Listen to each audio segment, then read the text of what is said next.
Okay,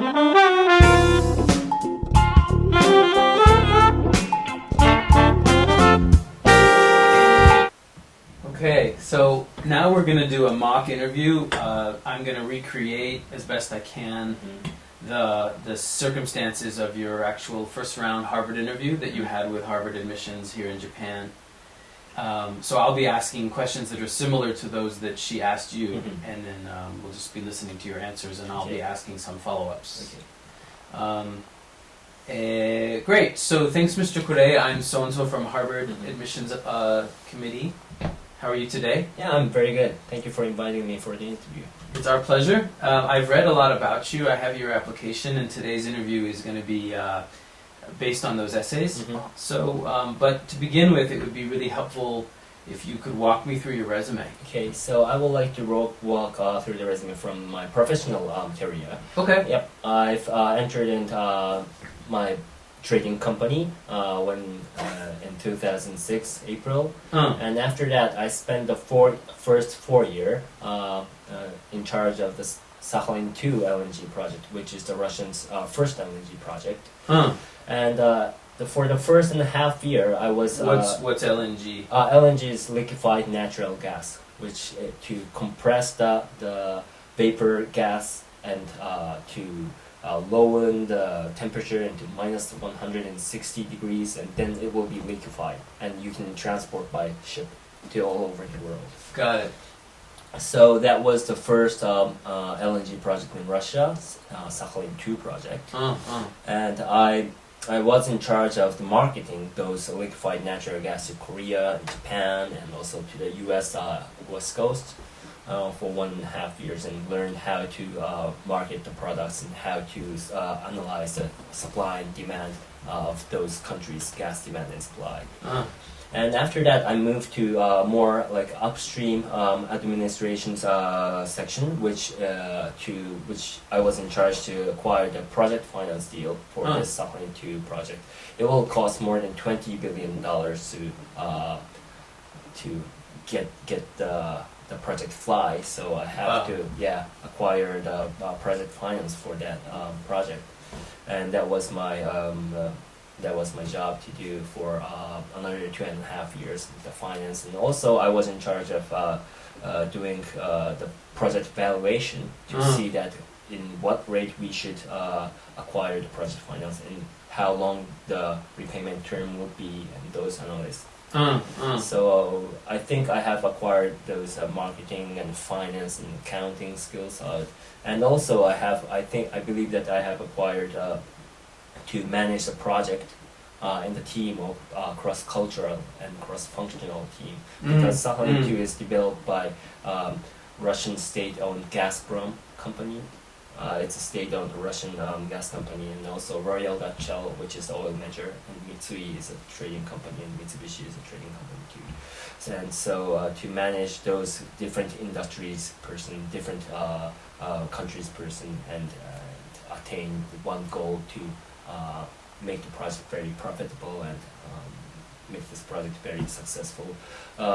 Through that process, I think I have acquired both hard skills, as I mentioned, about the marketing, finance, and also the soft skill to manage and set the goal and go in together with other guys from the different industry and different countries. And now I've moved to my current job is to acquire the new gas asset and in all over the world for Mitsui, which Mitsui is not yet participated in. I'm seeking all over the world for the opportunity to go and acquire the gas assets interest, and also going into the new LNG project, which we have not gained yet. How's that going? Yeah, I think nowadays the circumstance is getting more and more competitive because China, India is consuming a lot of energy resources, and they have a lot of strong back push from the government. So they will be the competitor, and it's being harsh, but we have to seek the new solution for the countries which owns gas. So it's being very competitive, but I'm trying very hard to acquire those, attain my goal. Of the things you've done in your 3 main career phases so Mm. far, what have you enjoyed the most and why? I think I enjoyed the most is about the business development. My second career of acquiring the finance for the Sakhalin 2 project, because it like contains a lot of factor which is now my core to do my current job. To acquire the project finance, I have to go to the bankers, I have to go to the accountants, and if we are going to close the project finance contract, I have to consult with the lawyers, and also closing such kind of big deal, it requires Russian government's approval. So I have to go to the bureaucrats for the Russian country, and also to do that, I have to set the common understanding and common agreement among the project partners. As I said, Shell, Gazprom, Mitsubishi. So I learned a lot and I experienced a lot through that project, and that's why I enjoyed a lot. Okay. What do you think was the most critical factor to successfully realize the Sakhalin 2 project? I think it's to put yourself onto others' shoes, because as I mentioned, the project would not be done by myself only.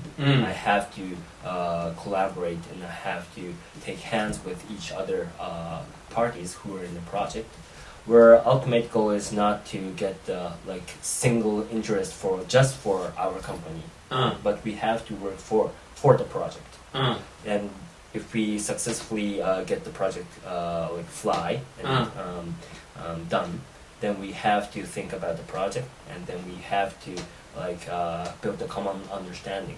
And it's very easy to say that let's build a common understanding, but you have to put yourself onto others' shoes. Like, what is the requirement of the Russian government? What is the requirement of the customers? What is the requirement of the bankers? We have to make the win-win deal to do that. So I think that mind was set through my experience when I was in the position to manage and also lead the organization of varsity ice hockey team, which I dedicated my whole time in the university. I always thought that how we can build up the team more competitive and more strong and more like comfortable team that everyone feels proud of belonging to that team.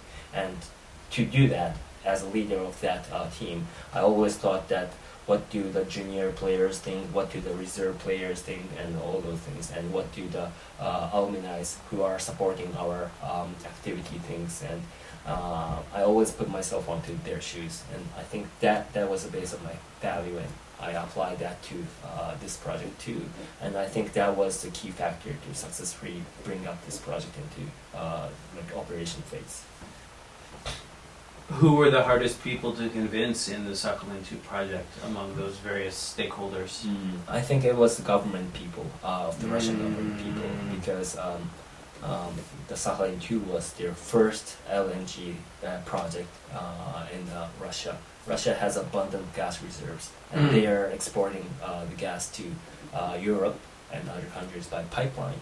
It was their first experience to build the LNG, liquefied natural gas project. So they were very like hesitate to make a big decision. So it was very hard to convince them to take the smart risk. So I showed them how valuable this project would be, because if you fix the pipeline, the supply and demand will be fixed. But if you liquefy the gas, you can sell it to the most profitable market, because it's delivered by ship. So like leveraging those, that was one example, but I showed them the concrete value of that project, and let them like make a decision to take the smart risk. Good. Good.